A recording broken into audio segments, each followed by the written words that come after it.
What's up, Bound and Family? Mike Lindsley back with you for an ML Sports Take brought to you by Stanley Law Offices, Chick-fil-A of Cicero and Clay, and our great friends over at Prestwick Golf.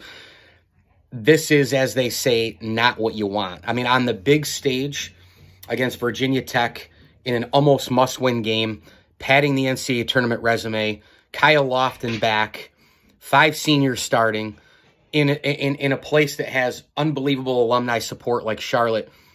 You're on ESPN2. You had time off to practice and prepare for this game. And the Bonnies did nothing right. They had no focus, and they were completely and utterly unprepared in this game. I turned it off at the half. I had had enough. I couldn't stomach watching the second half. You're down 22 at the half, and then you lose by 37 points. 37. You're not even anywhere. I mean, you couldn't find water if you were in a boat tonight if you're St. Bonaventure in this game. Everything was horrendous from the start. Defense was awful, didn't close out on three-point shooters. The offense is anemic. Oshun Oshuni looks so lost down low. They got out-rebounded like crazy and out-hustled. Kyle Lofton picks up a technical foul. And I think, look, Lofton thinks it's funny when he turns the ball over. He was smiling at that, right? Basically the Bonnies couldn't get anything, out of their bench. And just simple basketball, shot selection, converting on layups, Attaway missing layups. I mean, what the hell is going on with this team? What has happened to this team? Now, look, do I think the sky is falling? Yes, if we're talking about an at-large bid. I'm not throwing negativity here. I'm just telling it how it is, folks. St. Bonaventure is going to go no better than 14-4 or 13-5 in the Atlantic 10. That means that they have already, if they're 13-5, they still got to beat Northeastern. I mean, can this team beat Northeastern? I don't even know right now. They're so pathetic. No students will be at that game as well. I could see Northeastern going in there and beating Bonaventure. I literally have lost all faith in this team. By the way, Mark Schmidt, what are you doing leaving the starters into this game? You're getting blown out. In fact, I would have benched the starters in that first half with about 8 minutes to go. I would have benched everybody and just sent a message and said, you know what? You don't want to play? Sit your ass on the bench, and we'll see you, after Christmas. Seriously, because it was an embarrassment. As an at-large bid, this is looking like it's impossible now. I mean, this team was ranked going into the year. The expectations, the senior leaders, all the stuff, guys coming back, great transfer portal, great everything, right, coming into this year. Head coach, the coaching staff, I mean, everything, right? They win the Charleston Classic and all the rest. They lose at home to Northern Iowa. 2 quick things. The at-large berth is out.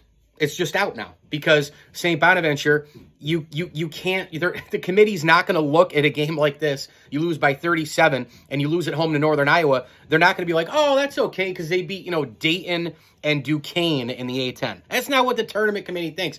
This team's going to have at least 8 losses, at least 7 losses, but at least 8 losses, and maybe more. If they don't win the A-10 tournament, they're not getting into the tournament, folks, with 8, 9 losses, 7 losses. They're not doing it. It's just not going to happen for this Bonaventure group. Now we're back into the territory where they have to win the A-10 tournament. I mean, that's where we're at now. And I'm just so disappointed in this team right now. And you know what? For as bad as tonight was, if the Bonnies didn't lose to Northern Iowa at home, I'd be like, you know what? Rip it up, throw it in the garbage can. Don't look at the tape. This was a bad game. Virginia Tech's a really good team. We just didn't have it. We weren't focused. We weren't, take it all on the chin and say, screw it. Virginia Tech just murdered us.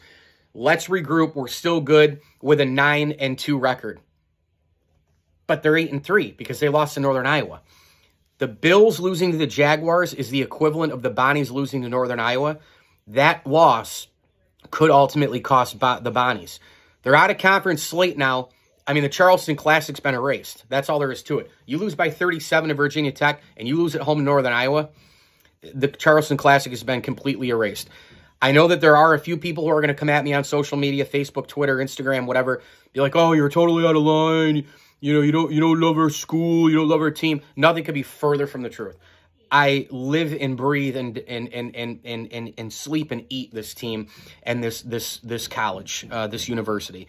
I'm just telling it like it is. And right now, it's pathetic. That was an embarrassing, pathetic, disgraceful performance on national television in front of fans and alumni who, by the way, deserve their money back. Let's see what the Bonnies do moving forward. They're obviously tested at a big level now with this absolutely awful performance against Virginia Tech. By the way, Jaron Holmes, no points. Only shot it 6 times. Attaway had 5. I mean, this team, what did they get their first basket? 6 minutes into the game? Oshun Oshani, 8 points. 3 points for Kyle Lofton. I mean, frankly, he'd also only looked 50% to me. He shouldn't have even been out there. Today was a hard day. A hard day. This team is just, maybe they're just not good. That's all there is to it. ML Sports Take here, brought to you by Stanley Law Offices, Bryant and Stratton College of Syracuse, and our great friends over at the Syracuse Fitness Store. Workout equipment galore if you're in and around Central New York. Bikes, weights, you name it. Go over there on Erie Boulevard and pick up holiday gift cards as well. Thanks for watching. Happy holidays. As I always tell you, enjoy the games.